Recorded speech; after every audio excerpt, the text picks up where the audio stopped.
This evening, I propose to have a different focus for our study. Instead of continuing with the text of the synthesis of yoga, to take up a theme of discussion which we had begun earlier this morning with a group of scientists and doctors and healers visiting us from the United States. And we had a discussion about the difference of approach between current science and the approach of the yogic knowledge and the Vedic science. And in this difference, to recognize practical implications both for health and healing, as well as for our understanding of matter and physics and the possibilities which can emerge.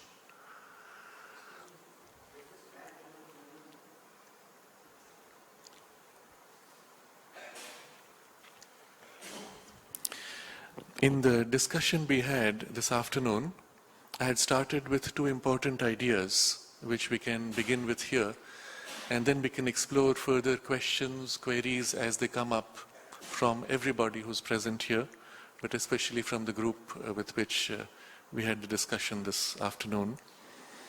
The first important idea was to look at reality not merely as one range of physical substance that gives rise to phenomena, but as an entire spectrum of substance, all of which are degrees of density of one underlying consciousness. So when you look at a flower, it is not merely the physical substance and molecules that your physical hands can touch, but there is also interpenetrating the physical reality of the flower, a subtler substance, in fact a series of subtler substances with which our own subtle body can interact and does interact, even if we are not conscious of it on the surface. You enter a room filled with plants and you feel a shift in your quality of energy. You feel yourself revitalized by the interaction that takes place between plant energy and your own energy. But if the plants were replaced by a perfect plastic replica, they would look the same, but they would not have the same result. And when you look at any substance in the universe, any object in the universe, we need to consider these subtler layers of substance which they consist of in order to be able to understand what that thing really is and what it does. Even taking a very ordinary looking physical reality of the physical earth, which we see only as a ball of soil and mud and water, if we look more deeply, there is a subtle body to the physical earth, and the subtle body itself has many levels, including what we may call the life body, the vital body of the earth, and a mental body of the earth, and even a spiritual body and identity. when we are able to perceive the spiritual identity, we may describe her as a conscious being and even name her as Mother Earth.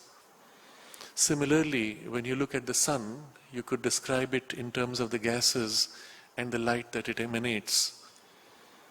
The material substance is only its most exterior form, even as our physical body is the most exterior form of our consciousness, of which our mind is the most obvious reality for us. So too with the sun, there is an inner spiritual reality of a conscious being which presides over the sun's physical processes and its life processes, and its consciousness changes also the physical processes of the sun. Just as when our mind goes to sleep, the biological processes of the body also undergo a change, the body goes to sleep. And when the mind wakes up, is more active, it kickstarts the biology and leads the biology into a different rhythm of operation. So too the sun goes through its cycles of greater awakening or greater sleepiness, as would also a planet, as would in fact any object that we may see. Not all objects though may have the full spectrum of substance in their formation. A stone may have an energy body, may not necessarily have a mental body, at least not one which is developed. It may receive mental impressions, but not necessarily have an articulate mental life. A plant, similarly, will necessarily have a life energy body, which is its greater reality. Just as for us, mind is more important, for the plant, the sensation and life energy is more important. It may have a rudimentary or crude mental life, depending on the particular degree of evolution of various plants. There are some plants which are less mentally evolved, other plants which may be more mentally evolved. And the difference can be felt if we can tap into that layer of its reality. But in any case, the idea here is reality itself must be seen in the full spectrum of these gradations of substance. And more often than not, the higher gradation leads the lower. I said more often than not because it is not so in the less evolved forms. If you take a snake, for example, or a snail, many of the simple forms of fish may not have a richly developed mental life. And so it is the life instinct which is its primary reality and leads everything else. But in a more developed animal such as an elephant or a dolphin, the mental life is sufficiently developed that it can lead even its emotional and life instincts. So the evolution is basically building or organizing these levels of substance until that grade of life becomes sufficient in itself. Look at it this way. In the stone, evolution has formed only the physical body. In the plant, it has formed also the life body, the vital body. And subsequently in other animals, the mental body is also formed. In the human being, the mental body is sufficiently developed and individualized that our mind is able to articulate itself separate from the body, feels itself separate from the body. Again, in the more evolved human beings, this would be true. In the less evolved ones, the feeling itself would be, I am body, sometimes I think. And we would call them barbarians. But still, the evolution represents here the organization in subtler substances of the powers that belong properly to that grade of consciousness. So in the human mind, for example, the powers natural to the cosmic mind have been organized in an individual space. In a substance which is a part of the cosmic mental substance, but here accumulated and structured to be able to survive or operate as an individual separate unit. In the same way as our life energy is part of the universal life energy, here organized in a whirl that is repeating itself to create a sense of, a semblance of a separate individuality. drawing from the universe where needed, throwing out into the universe its waste material. And the same system is reflected in our gross physical body, where we are also taking food from the universe of a physical density and throwing out the waste from the physical body. So what you see here is in the universe, all of these gradations of substance, and then the individualization that's taking place beginning with matter, and in evolution, successively all the higher levels being organized and individualized. Now the human mind is our highest organized consciousness. There are higher levels though that exist not organized. Among them particularly what we will call the intuitive consciousness. It exists, it's always there supporting the mind's operations, but it has not been organized sufficiently that the intuitive powers can be accessed and worked upon directly. So what you experience is the normal functioning of the mind, the support of the intuition behind, and every now and then when the mind gets a little frustrated and gets stunned momentarily or becomes quiet, a little bit of the intuition reflecting into it. But our spiritual evolution would actually involve a substance of the intuitive consciousness being organized until it develops an individuality in its working. And then we consciously would be able to be conscious in the intuitive awareness and be able to operate with all the powers natural to the intuitive consciousness. Sri Aurobindo makes reference to the yogic tradition that we have 5 bodies, and these are the 5 levels or gradations of the cosmos, the physical, vital, mental, and then above that the supramental and the bliss. There are 2 more, remember it's 7 principles, there are 2 more where the body is not even formed. But these 2 above the 3, the top 2, which represent our spiritual life, there is a vague, almost like a halo of a body, but it has not been organized. What is above that doesn't even exist. But this halo, which is sufficiently existent merely as a support, is the access that we have for our spiritual life. And as with the intuition which we discussed earlier, something of its influence reflects in the individual consciousness. Whenever we choose to become quiet, or whenever we are stunned by a shock of life and the normal machinery cannot operate, something of that influence either reflects or leaks through to give to us the momentary uplift of the spiritual experience. So the first correction to our worldview is to begin to see things in all of these levels as interpenetrating influences. The evolution is greater when the higher leads the lower. The evolution is lesser when the lower dominates and restricts the higher development. Sri Aurobindo explains this in this way, that in the cosmic consciousness you have all these levels of consciousness, each operating with its own characteristic tendency, but the whole purpose of the individual is to organize these to reverse now the influence, take charge and bring the higher to lead the lower rather than lower seeming to create the higher. And so this is the very essence of our spiritual development, to become conscious of the higher and then to recast the lower in terms of the higher. So this is one aspect. The second aspect which we touched upon is to begin to see form from a different perspective. As it appears to us, the flower is red because the light that came upon it was absorbed in certain colors and reflected in certain colors. The other flower is yellow because it reflected a different flower. When we begin to observe why it reflects or absorbs, we discover there are certain molecules, certain arrangements of matter, of atoms, of electrons, protons and neutrons, which have the property of absorbing certain colors and reflecting others. Why? It's not obvious, but somehow it does it. We begin to classify them. This absorbs this light, that reflects We only classify what we have observed, but we do not explain.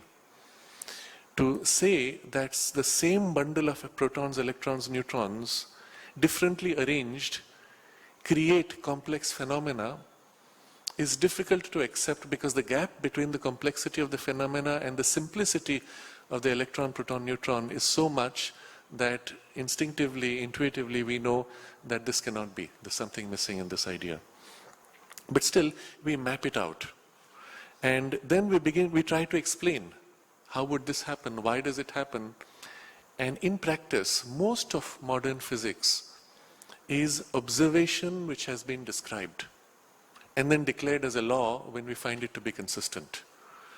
And when in quantum physics we find certain things to be almost chaotic or driven more by chance, we again make a equation around that chance behavior and declare that as a law, and nowhere have we explained at any stage why it's happening and what is actually happening.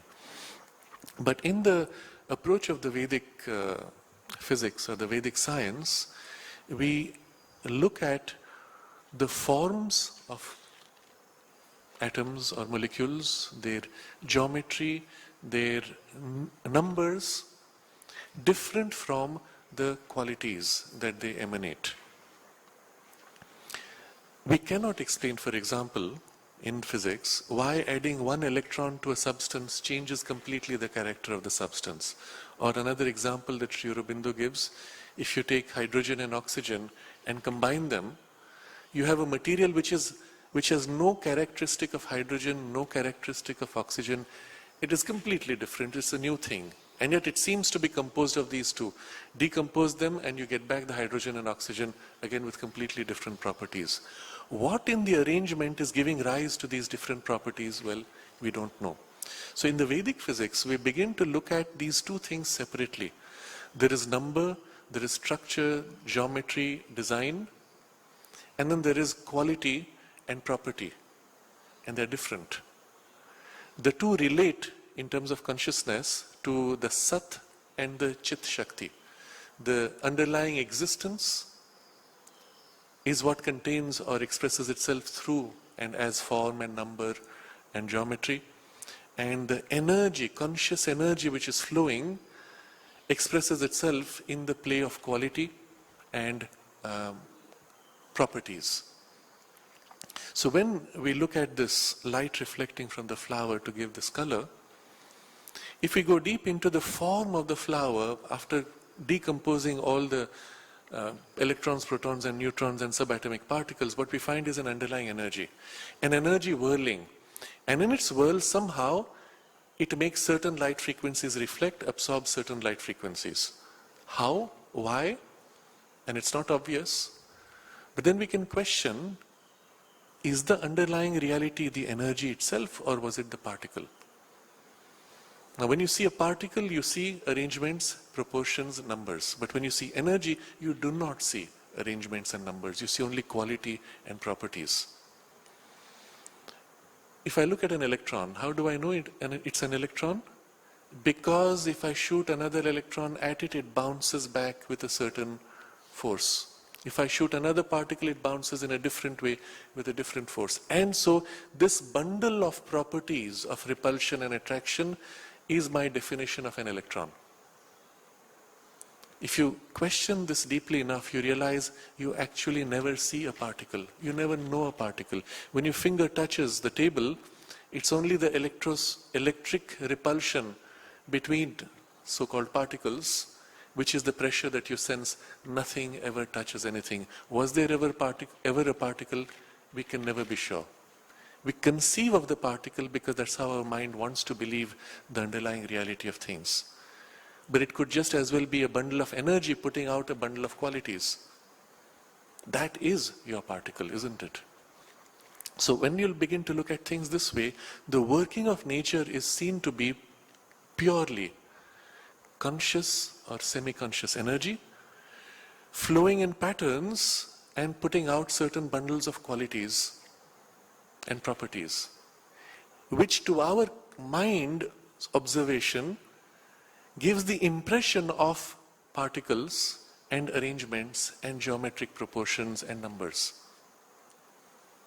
In fact, there may be only one mass of an ocean of energy flowing in particular ways, throwing out certain qualities. And when we begin to see this, we get a glimpse of the rationale for why certain arrangements give rise to certain qualities, or why we associate that arrangement inside the quality when we observe the quality. This is the basis also of much of the occult science, where you cease to bother with molecular structures, you look rather at the quality of energy that things represent or contain. The fact that an object reflects red light and absorbs all other light is a certain bundle of qualities which corresponds precisely with everything else that manifests as red, including larger bodies of energy such as the planet Mars, which is also a conscious being, and its particular quality of expression resonates with this vibration that is red. Now, if you want to invoke that particular energy of Mars or the deity representing it, then you would create a space that is full of red color, for example. And the fact that this resonates with that is what evokes or invokes that particular vibration or that particular presence. And so the basis of much of the occult science is looking at these natural relations, resonances or connections based on quality, taking small things which have qualities that you want to assemble in relation to the larger qualities, playing with their arrangement here, and therefore either invoking, evoking or modifying things out there.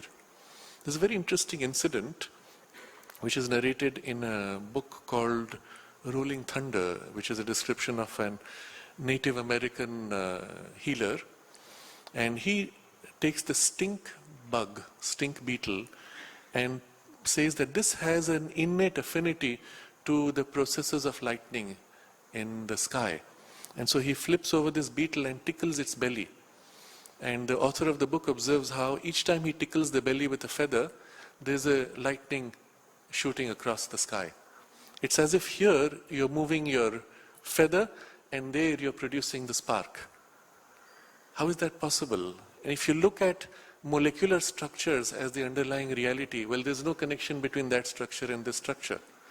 But if you look at energy and quality that energy expresses as the underlying reality, this resonates with that, and it's a natural link in the underlying oneness of the universe, which holds everything one together anyway. In that oneness, things which are similar in consciousness or quality have a natural affinity and are close, therefore, in energy. And so, although physically separate, you can tickle the beetle here and play with the lightning there. Or, in more complex rituals, you will use certain sounds, certain words, or visuals, ideas which will be invoked with combinations again with physical objects, to evoke or invoke a particular presence. I shared my experience many years ago when in the Ganesh temple in Pondicherry, they had to go through the ritual of purifying the idol and re-imprinting the spiritual presence. And they had set up an elaborate system of 4 sections representing the 4 Vedas. Each of these sections had different rituals. But the main one, which the head priest explained to me, was the one where they were assembling the powers of Ganesh. Now, Ganesh, as a conscious being, has also certain aspects of his action in the world, powers or tools or weapons, depending on the vocabulary one uses, how he acts through the power of knowledge to cut through difficulties and get to the other side. And he has specific powers or aspects, sometimes represented as weapons or arms. And so for this particular reason, they had different fire centers, yajna kundas, into which that particular aspect was invoked, and then it was transferred one after another in a sequence all the way into the pot of water which was in the center, until they had assembled all the different aspects of Ganesh into that pot. And then the priest said, then once we have him, we take him and pour him on the idol to make a final transference and establish that presence in the idol. Until then, the idol is just a piece of metal or stone or whatever substance. When you have brought the life, the spiritual force into it, then we treat it as a conscious being thereafter. But he said, to take it across, they carried it on their head. And he said, when they take it on the head, they lose all awareness of themselves. And it is Ganesha which leads their body. They are no more themselves. Often they are not conscious of who they are. So I asked him, what does it feel like when you take it on your head? And there were two priests, the head priest and his second in command, and they looked at each other and smiled mysteriously. And then one of them looked at me and said, it feels like the sun is lit up in your heart. So these are very vivid and very objective even experiences that one can have through these processes. And they were given as mechanical tools through which you could relate to and invoke higher levels of consciousness to build a temple. This is the basic difference between an occult structure and a spiritual structure. An occult structure has a whole mechanism and a technology with which you invoke, hold, and purify the consciousness which is invoked, and you have to stay strictly with it. Whereas the spiritual structure is a conscious invocation with no occult prior base required. The difference between the two also is that the occult structure will be very specific in what it invokes and holds. The spiritual center will invoke the divine consciousness and may hold multiple aspects.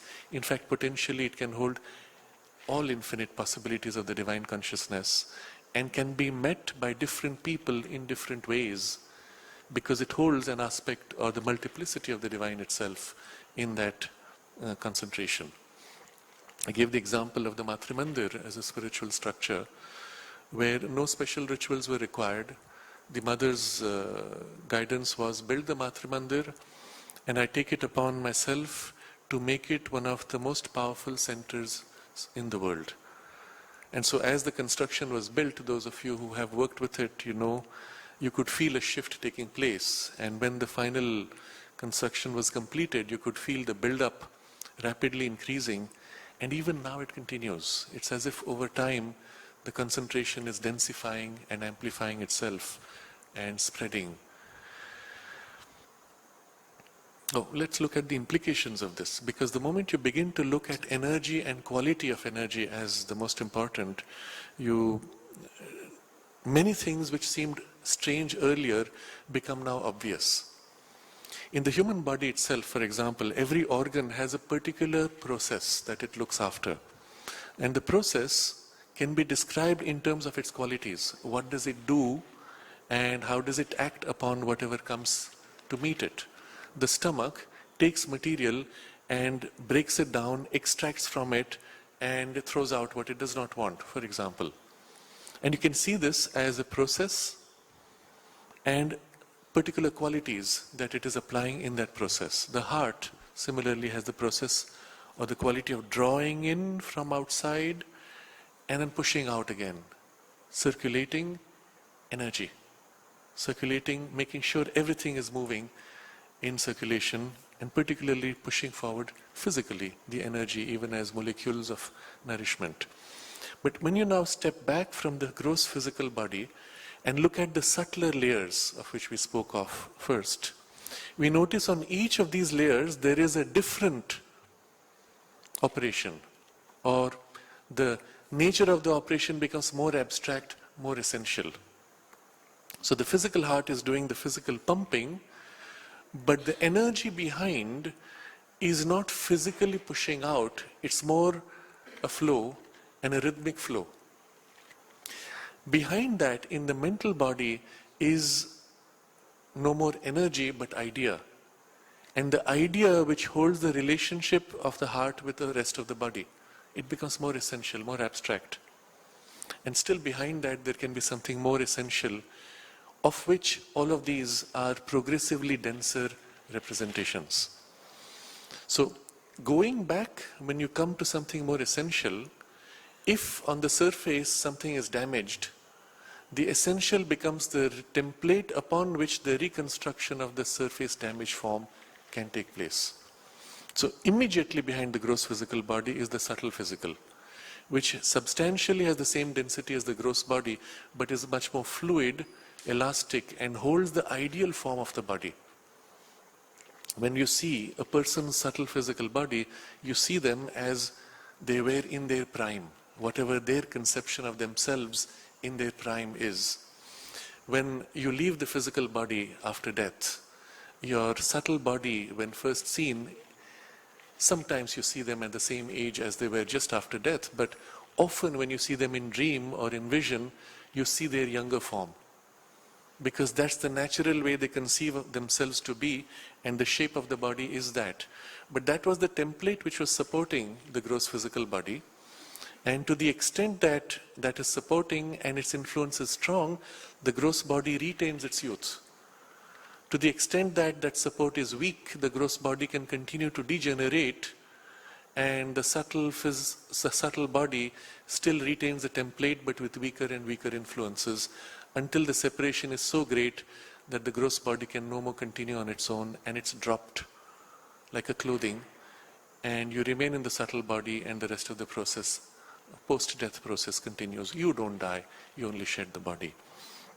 But this layering is critical to our understanding, because on each layer there is something more essential and more free, but also more freely connected with the universe, more plastic, more able to receive influences from outside and bring them into the limited form on the surface. So one of the things which happens as our consciousness grows is we develop this ability to access these deeper inner layers more freely, and through them bring possibilities which were currently not organized in our most physical surface form. That process of bringing forward new possibilities is our growth, is our evolution.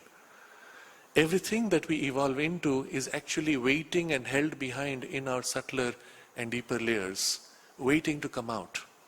So seen in this way, the mother explains that we have already in our subtle body all of the possibilities that are meant to be eventually developed here. But because of the gap in between, the little bit that leaks out is what makes for our normal life, and when something exceptional leaks out, it makes for our exceptional genius or special powers of life.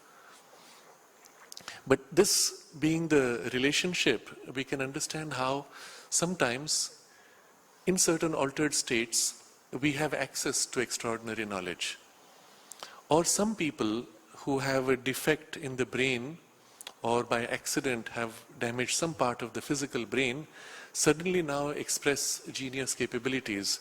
They are called child savants, and they seem to have access to knowledge. There's one example of a person who has the skill of making with his fingers any form in clay.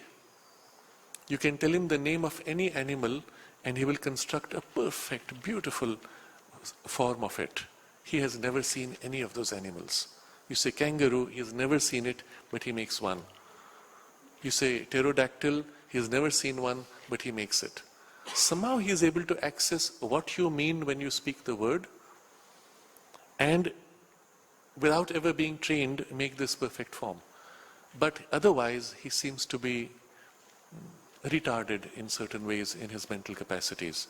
So these are aberrations which unfortunately current science looks at as some power of the brain released by the accident, but in fact it's the reverse. It's rather the brain's limitation now removed and the deeper things from within leaking out more directly, but in a way which is unbalanced, not organized, making for this oddity.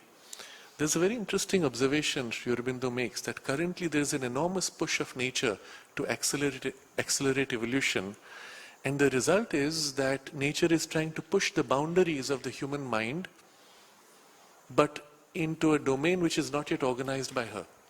She does not have enough means to make that breakthrough, and so there are in the process often mistakes or defects in the effort. And these appear as unbalanced genius. But the fact that they're unbalanced does not mean genius needs to be unbalanced. It's just an unbalanced development. But eventually and increasingly, the genius capacity has to emerge so that what was genius 100 years ago will be the norm eventually, and so on. But all of these powers of genius are already there within the inner mind. And often it is through hypnosis that we are able to tap into these domains. Unusually, under hypnosis, anybody who's taken deep enough seems to have access to this kind of unusual capacity or knowledge. And on return from the hypnotic state, you seem to lose it. You seem to have access to extraordinary memory. For example, under deep hypnotic state, you could be asked, how many breaths have you taken since you woke up this morning? Something which you have never consciously noted and you could not have even watched, and yet under hypnosis you will be able to say exactly what it is. Or even give access to knowledge which is far away that you may never know things about. What's happening in your home right now when you're away from your home, and you could describe accurately. It's as if in that deeper state we have access to all knowledge in the universe. And this tells you something very important. It means our current evolution has so much more waiting still to evolve, even in the domain of mind. And all of these represent powers waiting in the inner subliminal levels of our mind, waiting to come out into the conscious, organized surface mind, which is the movement of evolution. So this is the second, the implication of this knowledge of the qualities being dominant, and looking at the qualities on different levels gives you this an extraordinary insight. But most importantly now, you can create resonances between these qualities. So if you have a plant which has a particular vibrational quality, you can bring that plant to your body, eat it or apply it, and those subtler gradations of vibrations would act on your body to heal or change whatever it is that they would do. So even in the medication, we recognize there are these subtler levels which are acting on subtler levels within us. How far does this go? And Sri Aurobindo has a very interesting observation. He says, with medicine, it is not so much the medicine itself, but the faith we have in the medicine and in the doctor, which leads to the healing. And if the doctor does not himself have faith in the medicine, or if you do not have faith in the medicine, we find the medicine rarely works. This principle is described as the placebo effect. And much of modern medicine tries to remove the placebo effect because it is seen as an aberration. In one study, they discovered that almost 80% of the problems we have daily, for which we go to doctors, can be cured by placebo. That is, you believe that you have been given the right medicine and you get well. But that's not enough, Sri Aurobindo says. There is, of course, the physical action of the medicine. There is the particular action of the doctor who gives the medicine with a certain will and intention. That also is a major component in the medicine and its effectivity. And there is, above that, a factor X, which is the particular spiritual energy that one may invoke into it, which is often the most decisive in these kinds of, especially in the more dramatic cures. I have shared perhaps long ago the incident we have here recorded in the ashram of one of the doctors. He was Dr. Ramchandra. He was a homeopath, and he had a reputation for miraculous cures. And someone in the local French embassy was on the deathbed. All medicine had failed, and he was dying. The priest had come and begun to recite prayers. And they said, well, let's give a last-ditch attempt. Call Dr. Ramchandra. So the fellow comes, examines the patient, pulls out homeopathic medicine, pops it into the patient's mouth, and then boldly declares, in 1 hour, either he will die or he will be completely cured. Very dramatic. And then he walks out. And exactly 1 hour later, the patient gets up, completely healed, completely cured, And now he's feeling fine, so they ask the doctor, what do we do? Should he rest for a few days? And the doctor says, no, he can get on with his life. And it was such a miraculous cure that the allopaths in the ashram began to write to Sri Aurobindo. One of them said, if this is true, then we should all abandon allopathy and stick to homeopathy. And Sri Aurobindo says, no, it's not the pathy. Every pathy catches a particular line of working of nature, and it's a specialized line, but it's not so much the pathy, but these other factors, and particularly the factor X he points to. Now, what was factor X in case of Dr. Ramchandra? We have his correspondence with Sri Aurobindo, where he writes in his letters.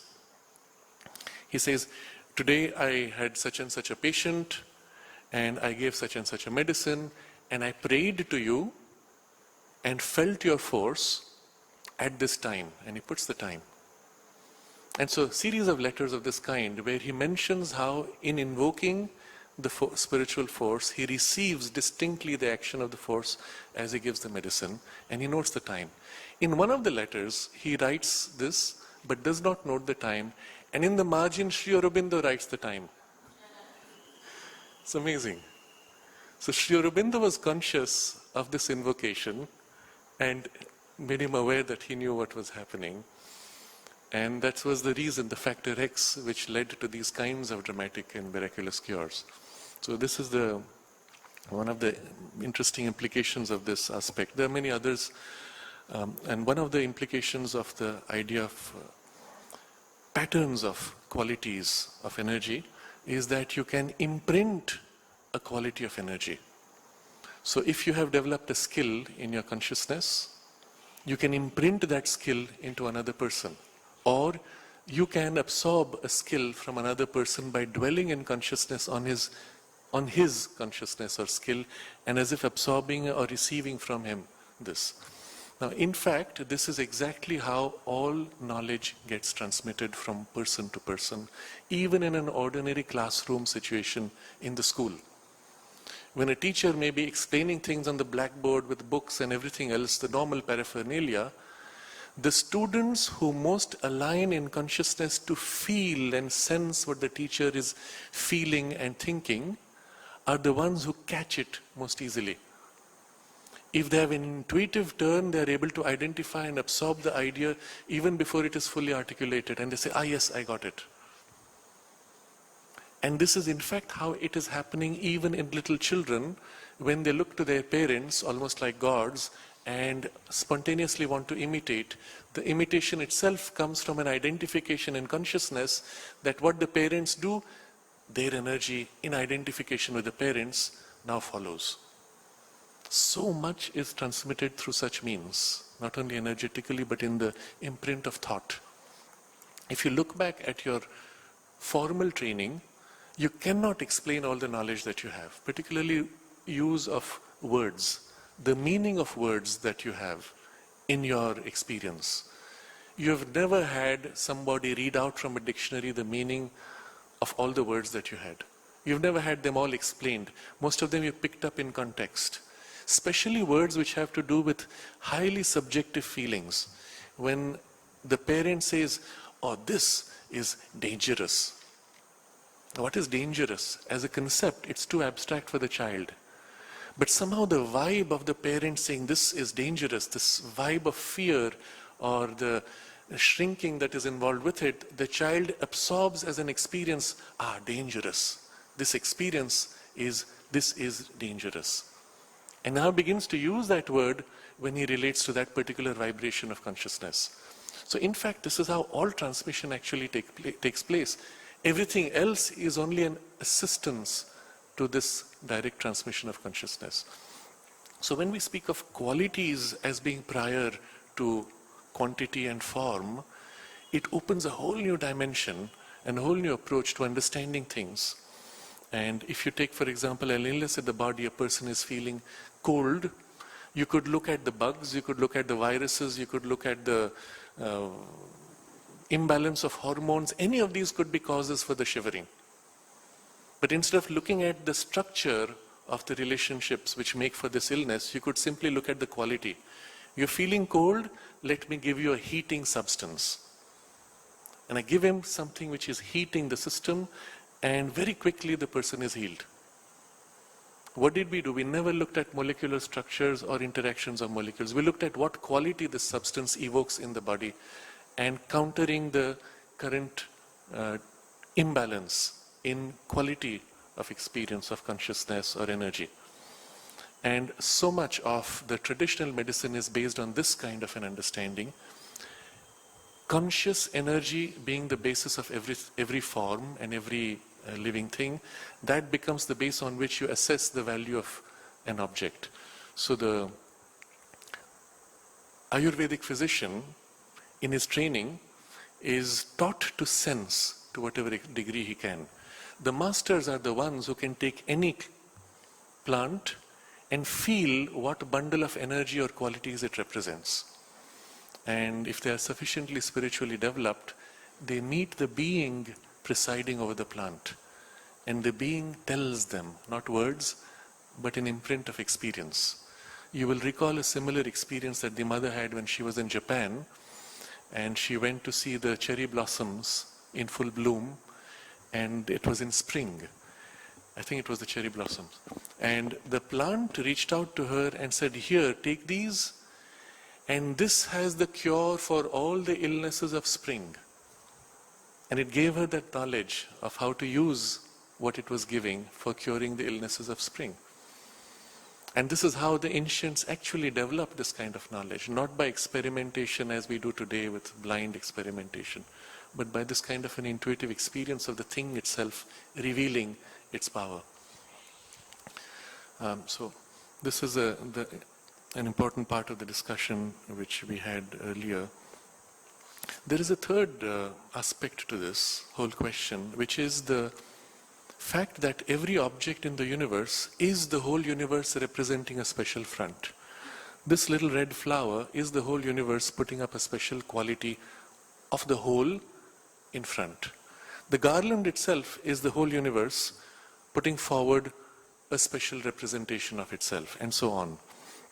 When this holographic nature of the universe is seen, we don't say this represents that, this is that, putting forward a special front. It opens the way for something extraordinary. Like earlier I said, you tickle the bug here and it changes things in the universe because it is that, but the reverse is true. Everything out there is also represented here, and by studying this we can understand that. By studying that we can understand this. And in particular, within us, the human being being the whole, perhaps one of the most complete representations of the cosmos, everything that's out there is here. And for the human body to be healthy, it needs a little bit of everything that's out there. So the more diverse your ingestion of spectrum of energies, qualities, the more rich and healthy you are going to be. The more narrow, the more unbalanced will be your health, and so on. But this absorption can be done not only through physical means, but also directly through energetic means, which makes for most very healthy people. They have this innate ability to absorb what they need directly, and even if they seem to eat very little, they always seem to be full and well nourished and energetic. But this relationship is extremely important and holds a deep spiritual truth. Not only we are the universe is conscious of what we are, and the universe is waiting for us to awaken, because it is through us that the universe finds its fulfillment in the spiritual awakening. And here we see the relationship of the individual with the universal. Many individuals, each representing the universe uniquely, meeting together to create and participate as co-creators in the whole birth of new possibilities, and so on. So these are just some interesting insights which I bring forward as a base for further discussion. And I would like to invite your questions and comments freely. Yes. Sri Aurobindo has a fascinating discussion on this whole theme in a chapter on the life divine, where he discusses how we see in evolution, first of all, out of what appears to be randomness, things emerge which are non-random. And then in what emerges, there seem to be very distinct types around which there is infinite variation. And how do you explain all this? And so he takes this whole discussion to this deeper level where he shows how the spirit manifesting itself, when it chooses to express, because the whole universe is an expression of itself, what it wills becomes inevitable. But when it has to act out, when it has to take form, it works through a process. And that process seems to be common everywhere. And so it seems to be invariant. And yet what it represents through that process is itself and an aspect of its infinite freedom. And each form therefore has slight variations representing its infinite freedom. Yeah? Yes. It has an invariance because it's acting on the whole universe in one go. So we do see things which are as if invariant everywhere in the universe, but need they be so all through time? Need not, perhaps. Perhaps that invariance is a starting point upon which, in the complete freedom of the spirit, it may even change rhythms in the universe. The universe itself may go through phases where now new possibilities now begin to kick in. So considering especially when you look at the levels of substance, invariance is common in the physical, where the rigidity of form is which is the characteristic of matter. Rigidity and form. The moment you shift one level up, you don't have any more rigidity, and as you go higher up, form itself becomes more and more fluid until it becomes something abstract and essential. And so the truth of this invariance is here, but as you go higher up, the invariance itself becomes more and more essential. Sri Aurobindo uses this term, real idea, which is the common feature of all roses, is the concept of rose, which includes all variations possible to the rose. But that concept is as if drawn out as one of the powers or one of the conceptions of the creative consciousness and imprinted in the whole cosmos. So everywhere that it begins to express itself, there will be variations in the form, but the thing behind supporting it is one invariant real idea. And so when you begin to look at the universe this way, yes, you find underlying real ideas which are the invariants and then all the variations of its expression which it holds. Can you learn things from someone who has passed away? Mother mentions, I think it is the hands of which musician? Mozart, I think. Mozart's hands had become so conscious, and the individuation of that consciousness was so developed that even after he left the physical body, the consciousness of the hands remains as an imprint in the universe. And one can actually invoke that, receive it, and receive its imprint. Yes. So whatever has happened, even if it's in the past, is present in the totality of Brahman and is accessible. Including things not happened is also accessible. Yes. Healing, you mean as an act of helping others, not for oneself. Okay. So in any form of, well, first of all, we should be always available to serve, because our identity includes the universe. And to serve is one of the means. But not everybody may find themselves inclined to that particular kind of service. Each one serves through that means which is most natural to their temperament, to their nature. And especially when one gets into the domain of healing, your physical type makes a huge difference.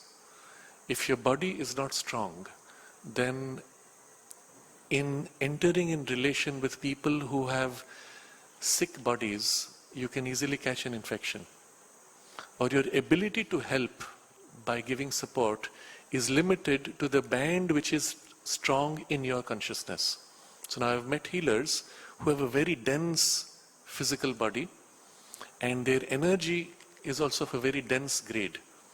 And they will be excellent for certain types of illnesses, but not effective for illnesses which have a more subtle mental or higher emotional cause or not. Because they can't access, they don't live there. But they're very good for dense, gross body illnesses. On the other hand, healers who are more naturally refined in their consciousness with not necessarily such a strong physical base may be able to help on that level. But if they face somebody who's very sick on a physical level, they may get overwhelmed or may even catch an illness and things like that. So one has to be conscious of one's own limits and the natural turn of your temperament. As long as you're conscious, you'll find your way. The problem is when you're dealing with conventional scientists who begin with a reductionist worldview that matter is all, you have to use a vocabulary that is acceptable to them. And so to speak of bioenergetic field, what's it saying? Body, energy, field. What's the big deal? But because it's a vocabulary accessible to them, you are able to reach out to them. But what are you talking about by body, energy, field? What is a field, in fact?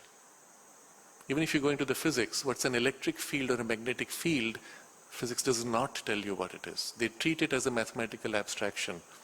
In the same space in healing, you speak of field. It's like an influence which is extending of an energy which is somehow associated with your body. That's all you're saying. No big deal. What that influence is, of course, all these levels. And it's a mix of all of them. It's a complex mix. But if this vocabulary allows you to interact with conventional scientists, well, why not use it? And then, yes, and then you can, as you go along, of course, in our own approach, we have to begin to recognize the bioenergetic field itself has many gradations and densities, and at different levels it has different characteristics and so on. So again, just saying Sukshma Sharir is saying subtle body, it would include all these levels. And when you pick a specific level, then you will name it and say this is the vital body, mental body, or subtle physical body. The subtle includes all these levels. Yeah. In reality, all of these levels are not so distinct. They are a continuum of gradations of substance, but where properties become distinctly different as you go through the scale. It's like the analogy of the atmosphere. So when you look at the Earth's atmosphere, as you go higher up, there is a stage after which the properties become so distinct that you have to give different names to those levels, all the way to the ionosphere and even beyond. In the water, similarly, the ocean may be one continuum all the way to the base, but there are distinct levels where temperature changes enough that the sonar vibration will reflect off it. And you have to treat it as a different layer, give it a different name if necessary. So the same thing happens. Consciousness itself is one continuum of densities, but the distinction becomes so clear at some point that you give it a different name. But also recognize, because they are all fitting into each other, each influences the other. So in Sri Aurobindo's vocabulary, we find something interesting. There's the physical body, vital body, and mental body. But then each influencing the other, interpenetrating, makes for all three within each of them. So there is something which may be called the mental physical. That is, the nature of it is the physical body, but turning to mind. Similarly, a vital physical, the physical body turning to life energy. In the vital body, there will be a physical vital, the part of the vital which embeds itself, leans down to embed into the gross physical, but is not fully in it, but has the characteristic of it. And there will be a mental vital. And similarly in the mind, which is much more our domain of conscious awareness, there is the physical mind, a vital mind, and the mental mind. And we know this very clearly in our experience, in the working of our mind which attaches itself to the body. I am feeling cold, warm, comfortable, uncomfortable. I want to make myself more comfortable.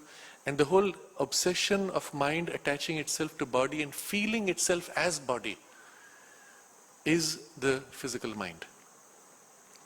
And the vital mind is the part of mind attaching itself to emotion and being emotion. I am the anger, I am the love, I am. And that's really mind that feels itself attached to this. And then there's the part of the mind that stands back from both and thinks in abstract terms, why am I here on earth? It has nothing to do with the body or emotions. It is thought turning upon thought itself, and that's the mental mind. So you have 9 levels, if you look at it this way, and the complex interpenetration between these.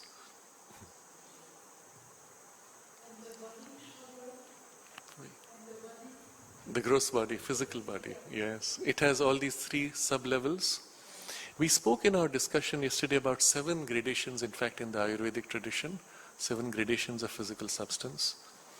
But you see clearly in the way the gross body is formed, the bones representing the most rigid part, the muscle representing the kinesis in the body, and the nerves representing the mind processes in the body. And you could make further splits between these also. So it's a rich interplay of 7 principles working within all 7, working within all 7, working within them, unending reflecting as a fractal, creating all these levels and complex play. Yes. It would depend on the cause of the worsening condition, and there can be many. I'll just look at a few most obvious. It could be that somewhere internally the root cause of the illness has not yet been tapped. And it may have a psychological root or even a physical root, poisoning coming through water, for example, triggering off a chain reaction. So that may be the most obvious form. There may be a more deep psychological cause, that the person has not overcome some deep innate sense of futility and helplessness, a conviction that they have to fall ill and that they are incurable. And that root may not have been so far reversed. And this is a critical element in any healing, the faith. And the word faith in English is too weak a word. In Sanskrit it is Shraddha, which resolves into the 2 root sounds, Shrat meaning essential truth, Dha holding, clinging. Clinging to what is your essential truth.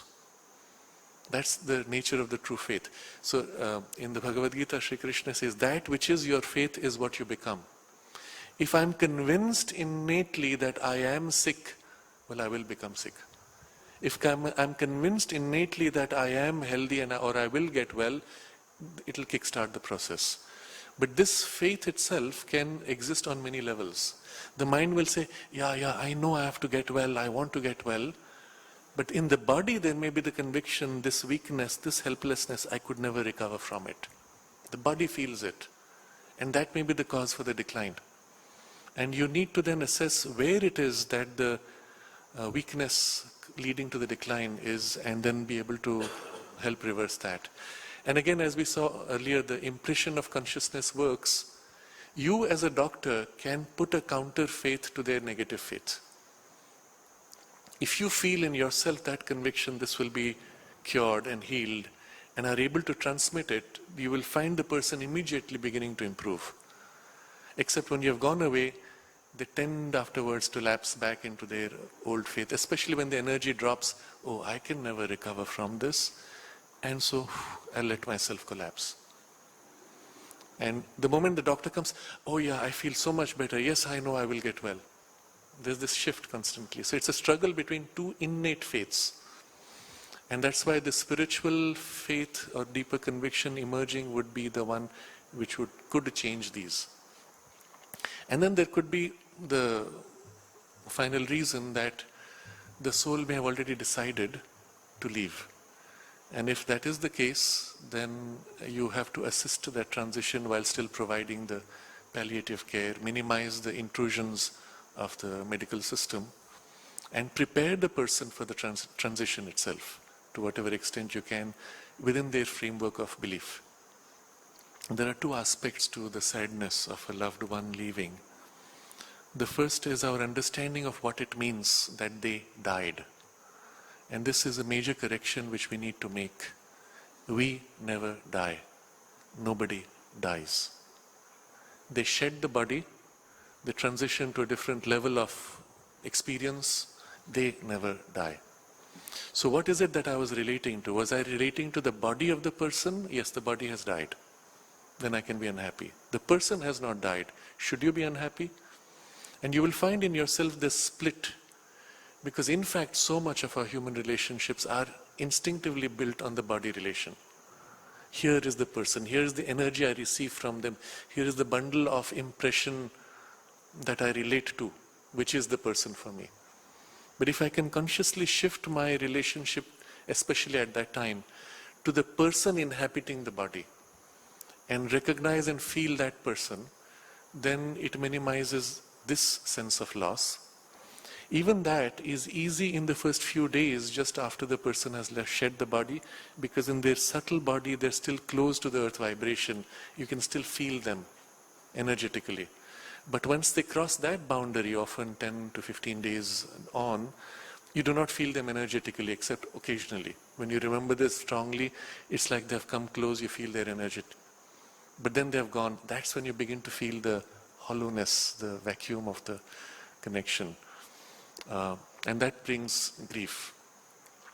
So there, it's really a problem of your instinct. What has happened is we have built an energy bond, especially with people close to us. It's an umbilical. Just as there's a physical umbilical at birth, there's a psychological umbilical which never gets cut.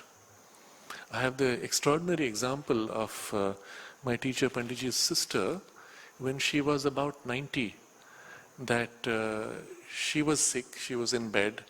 Her daughter was sick in a hospital in another city. She had practically forgotten about her daughter. She was living in her own very beautiful state. And then one day suddenly she said, I feel as if my body is dying. And she was feeling some distress. And a few hours later we got a phone call that her daughter had passed away. And that was the psychological umbilical, in which she felt the transmission of the struggle of transition in her daughter, without realizing what it was. And then it passed. Just after that it was over. So the psychological umbilicals can be very messy to deal with. And when we have close relationships, these can form strongly enough that in the separation, as in a divorce, you literally have a ripping apart, a tearing taking place in the energy cord, which leads to a kind of a bleeding in the subtle body. There's a wound which takes time to heal. Although the material is plastic, there's still a wound. And similarly, when somebody very close to us has passed on, at that level of the cord, if we have not consciously softened or loosened it, there can be the sense of a loss and the pang of grief that comes with it. And all of this really then has to be dealt with by a conscious internal process of awareness. You recognize it for what it is and address it at the level at which it occurs. So if it is an emotional bond that has been torn, well, you deal with the emotions in you by softening, relaxing, letting go, bringing peace, clarity, light, or love into that part which is wounded, and allowing the healing to take place rapidly, and letting go rather than clinging on. I miss this person so much, and what are you doing? You're reaching out and clinging on. Instead, you make the conscious, but it has to be done on that level. You cannot solve this problem by hitting on other levels, which is what people end up doing often. You talk to a person, no, it's okay, they have passed on, they are happy. Yeah, but I'm not. So you have to deal with it here. So it's possible that we have miraculous healings from many kinds of things. The mother gives a very interesting example. She said, if in certain kinds of illness, where there's a complex element of the mind's belief involved, if you give the person a series of very precise instructions to follow, which will lead to the cure, and they follow it meticulously, often they end up with a cure. And it's a way by which that part of the mind's faith has been engaged, which was the root cause of the problem.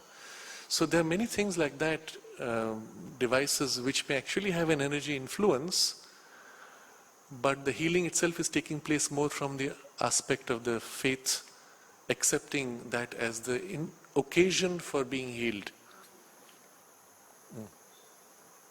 You know, every practice, every exercise can be beneficial for the specific result that it offers. In itself, Vipassana can be extremely useful to develop the basic relationship of separation between mind and body sensations. Okay? But it will not take more than that by itself. What it does is it puts you as a witness observer in the mind, observing body sensations and refusing to be identified with them, observing them as something happening, allowing them to happen, but you are unaffected. So you're creating the separation of witness to the body, gross body. In itself, it will not lead you to higher or deeper states of consciousness or bring a spiritual influence to the body itself. At most, what it could do is help to make the body more conscious, infuse something of the mind's awareness into the body sensations, but that's about all that it would do. It has a great utility for the mind's development or the mind's discovering its freedom, but it does not yet in itself lead to a spiritual change. Spiritual as being defined by a consciousness which knows the oneness, underlying oneness. And that's nowhere in the picture in this whole exercise. So it's useful, but it leads to that limited specific result, which is helpful for many people in any case. So to help someone, you mean, to help someone. You should in any case help. But the nature of the help will be determined by a deeper insight. If someone is ill, well, they should not be. They should get free of the illness. But you may also realize, coming from a deeper yoga perspective, that the illness has a cause that you are unable to engage with. If the person is practicing yoga, wants to be conscious, you may actually assist the person to become conscious of that to the extent they are ready for. But to the extent that they are not willing to face that, oh, within me there is such and such a tendency, and they're not willing to face it, you cannot do too much either. So you provide the support, help them gradually to get closer to that. But you can still invoke and pray for them, invoke a help, invoke a healing, ask for the dissolution of that knot. Knots can be dissolved without knowing them. And so why not? You should be able to do that also. What we generally call subtle body consists of the inner mind, inner vital, inner physical. And that's the part which we are not normally conscious of. We are only conscious of the little bit of it which is represented in this physical body and the vital and mental part of the physical body. And it is this which is us and the evolving part. All the rest which is behind and with a gap of consciousness is holding the potential of this surface evolution and leaking out bit by bit its influence to assist in this development. So in the yoga, one of the important things which happens and should happen is to become conscious of these subtler layers of ourselves. Layers which are currently subliminal should become now in the liminal, should become conscious, and the interplay between them, which is very complex, to become conscious of that. And increasingly as you become conscious of something, you develop also control over it.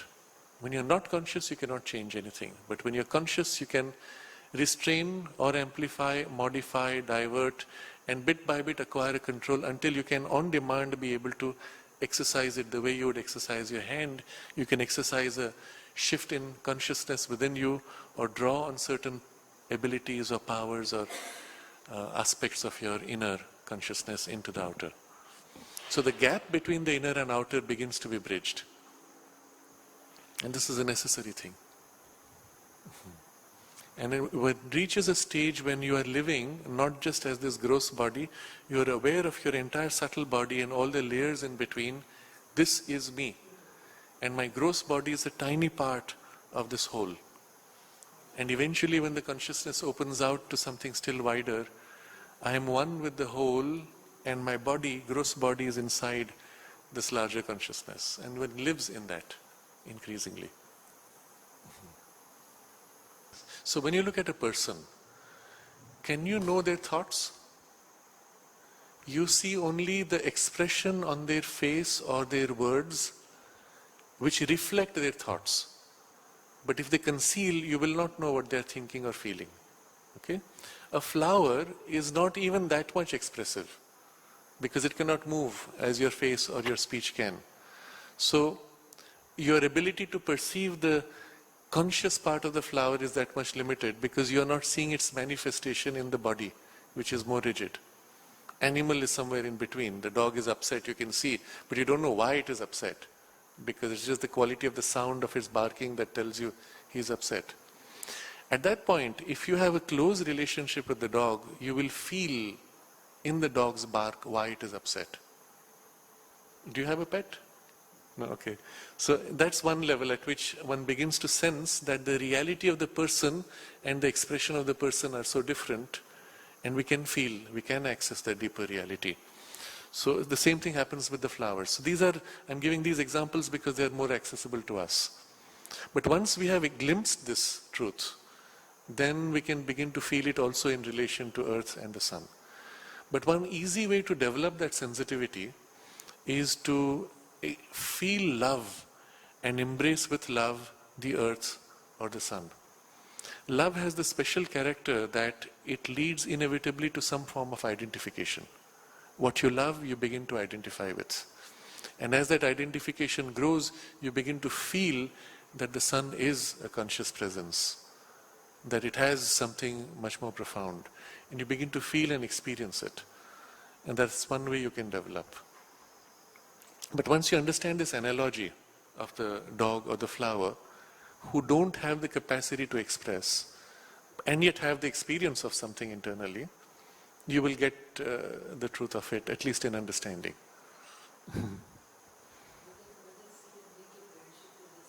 Yes, yes. So she's giving the example where mother said that make friends with the sun.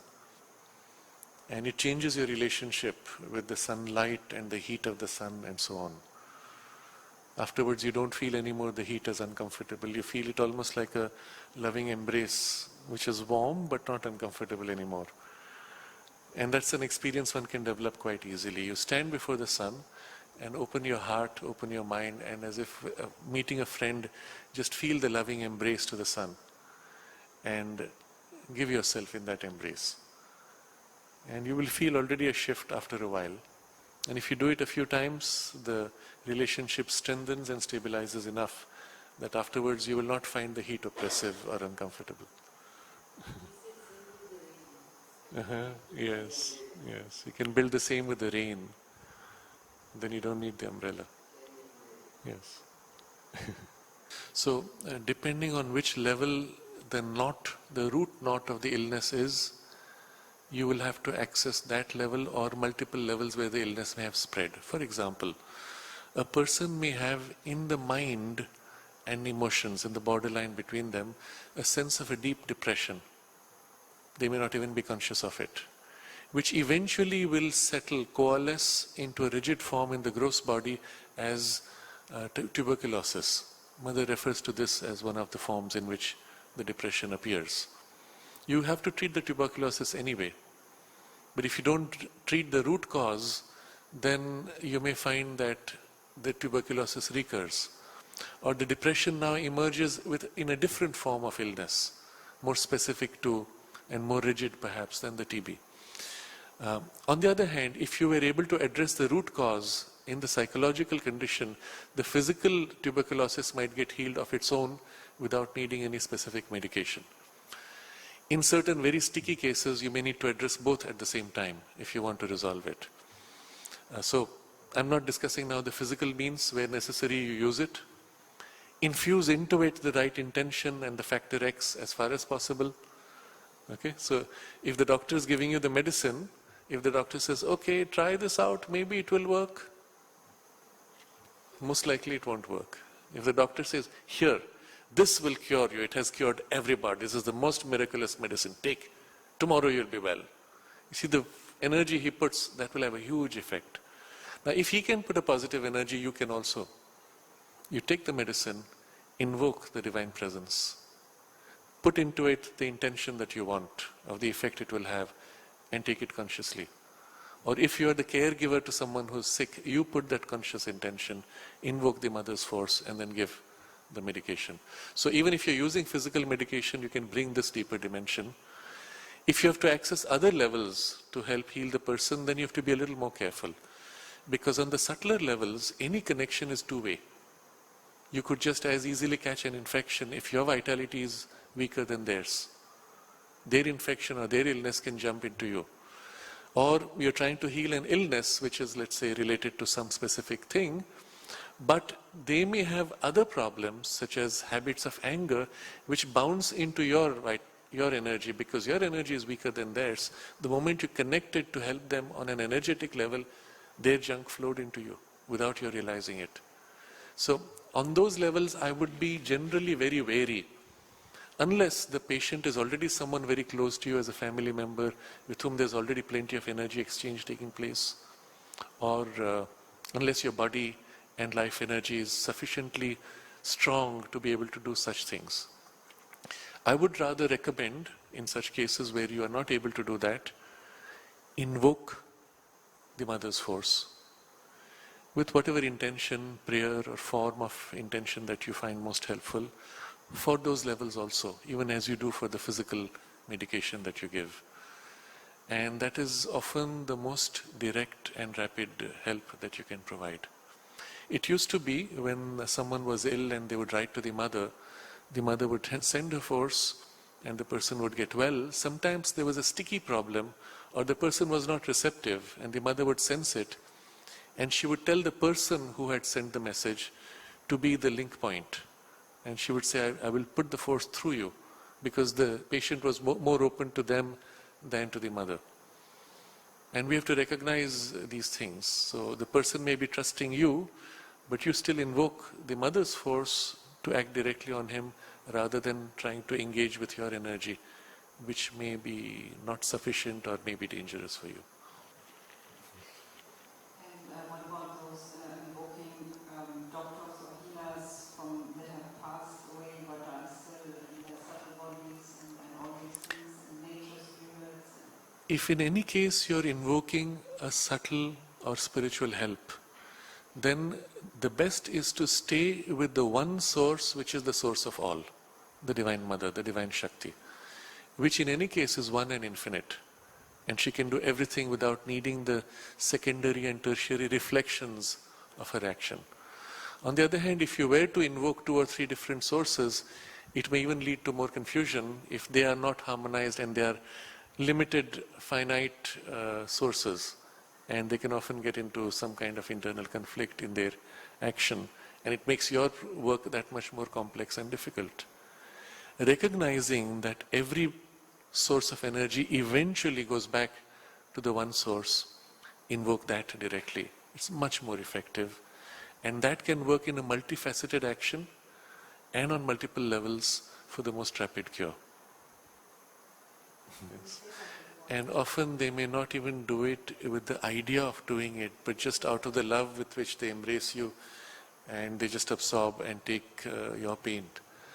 Even if you're unhappy and sad, the dog will come and try to cheer you up. And sometimes they instinctively, because they love you so much, they just suck your sadness and hold it in them. They get unhappy and you somehow feel relieved. So these things happen quite a bit. Even among human beings, we tend to do that in relationships of deep love. And typically a mother does that to her child when she embraces the child who's sick. Instinctively she is absorbing the illness and the child is giving it up and gets relieved. And her body, being more strong, is able to digest and get rid of the illness more quickly. But it is the same with animals in the relationships of love. Yes. This touches upon a very important aspect of the spiritualization, or let's say the awakening of the body consciousness. When you're sitting, let's say, in a quiet meditation and you receive the descent of the force of the Shakti in whatever form, the part in which it is received is the part which is quiet. So often you get up and start moving rapidly, you tend to lose what you received.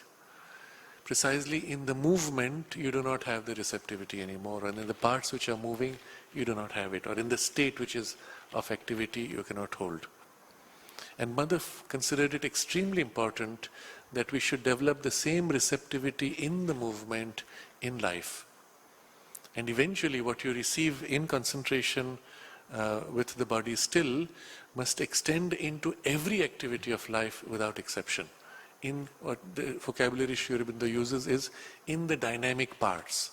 Now, dynamic parts includes the moving energies, life energies, the muscles when they are in movement, and in the act of movement itself. Everything in the body should be able to hold and continue with the same clarity and intensity what was held in a state of stillness. And so if this work is done, then you have it as a permanent realization.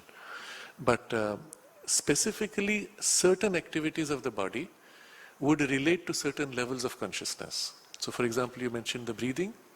When you are breathing and you connect either the feeling or the relation with the force, with the breath, then it links very clearly to the life force. Because breath, physical breath, is linked to the taking in and out of the life energy. And so when you do it with that intention, consciously breathe in the presence, and you breathe out into the presence, and breathe in the presence, and breathe out. You are merging the experience or the relation of the divine presence with the life force, and particularly its most physical layer. And so if you take every activity of life as an indication, eventually it covers all these fine gradations and all the parts of your being and brings it into the experience. It changes something at a very deep level in the physical consciousness. So we had a interesting discussion from which we will go back to the discussion of the theme of our study, which is in the chapter on the soul and nature. And we will take that up next Friday.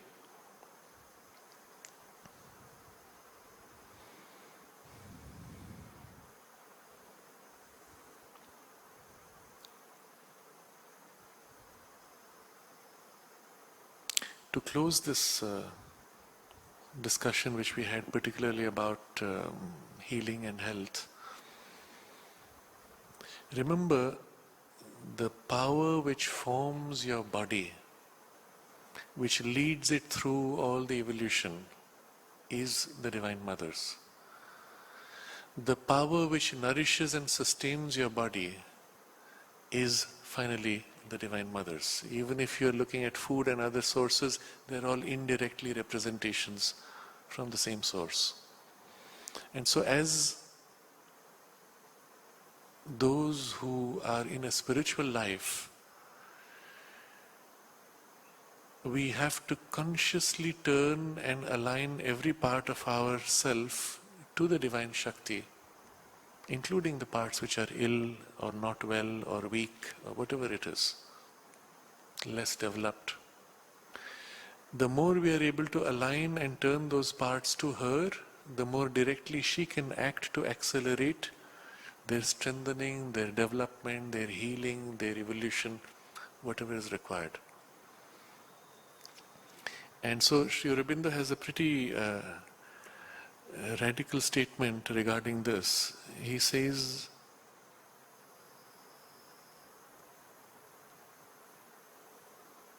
drugs often cure the body when they do not merely trouble or poison it, but only if their physical attack on the disease is supported by the force of the spirit. If that force can be made to work freely, drugs are at once superfluous. At once. If that force can be made to work freely, drugs are at once superfluous, not gradually, at once. The moment this free action takes place, you do not need the drugs anymore. To the extent that you do not have the free action, well, you have all these indirect needs and reliances.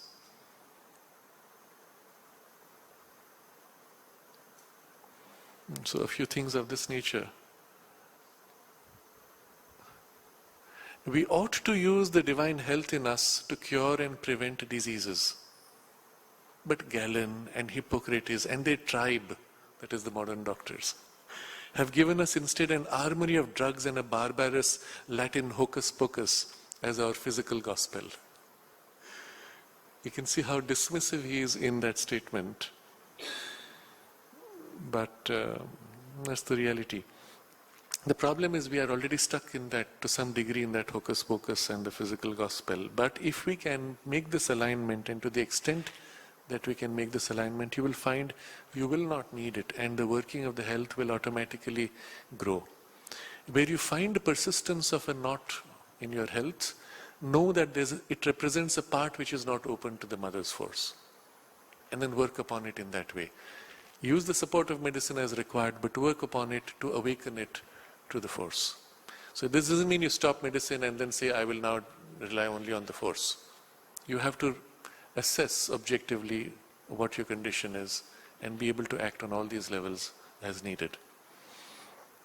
But from the perspective of the yoga, the force has the power to do everything to the extent that we open and align ourselves to her.